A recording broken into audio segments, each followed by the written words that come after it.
वायुदलाच्या सुखोई विमान अपघातात नागपूरचे फायटर पायलट पूर्वेश दुरक्कर हे शहीद झाले होते।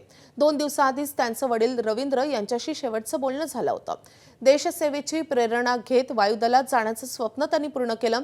लहानपणापासूनच ते छत्रपती शिवाजी महाराज यांच्यावरील पुस्तक वाचायचे, अशा भावना त्यांच्या वडिलांनी व्यक्त केलेल्या आहेत।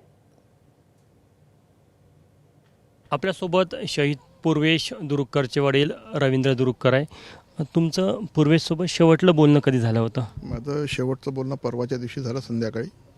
आणि बोलताना आमच्या ज्या डेली रूटीनच्या काही गोष्टी असतात त्याला नेहमी प्रोत्साहित करत राहतो की जेवण वेळेवर करायचं, सात्विक करायचं, आपले विचार शांत ठेवायचे, कारण तुझं काम जे आहे ते एक रिस्की खूप आहे। तर ते रिस्कला फेस करताना माणसाचं म्हणजे मन नेहमी स्टेबल पाहिजे, बॉडी व्यवस्थित पाहिजे, फालतूचे विचार मनात येऊ नये म्हणून त्याला नेहमी सांगत होतो। तो त्या पद्धतीनं वागायचा। 8व्या वर्गापासून त्याची इच्छा होती की मला एअरफोर्सला फायटर पायलटच बनायचं आहे। तर त्याला सांगायचं मी की नुसतं बोलल्याने होत नाही, तर तसे तुम्हाला कर्म करावं लागेल, त्या मार्गावर चालावं लागेल, मेहनत करावं लागेल।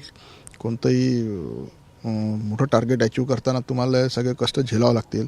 त्याची तशी मानसिक तयारी करून घेतली होती आणि त्याला योग्य मार्गदर्शन जसं DSAच्या माध्यमातून, त्यानंतर 2 महाराष्ट्र एअर स्क्वॉड्रनमध्ये मी सुद्धा एक छात्र होतो। त्या पिरियडमध्ये माझी इच्छा होती त्या लाईनला जायची, पण मी जाऊ नाही शकलो। पण ते मुलाच्या माध्यमातून मी पूर्ण करायचा प्रयत्न केला आणि त्यांनी ते अचीव केलं गोल।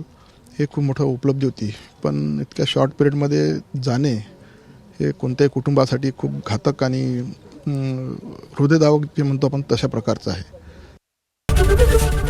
ABP माझा, उघडा डोळे बघा नीट।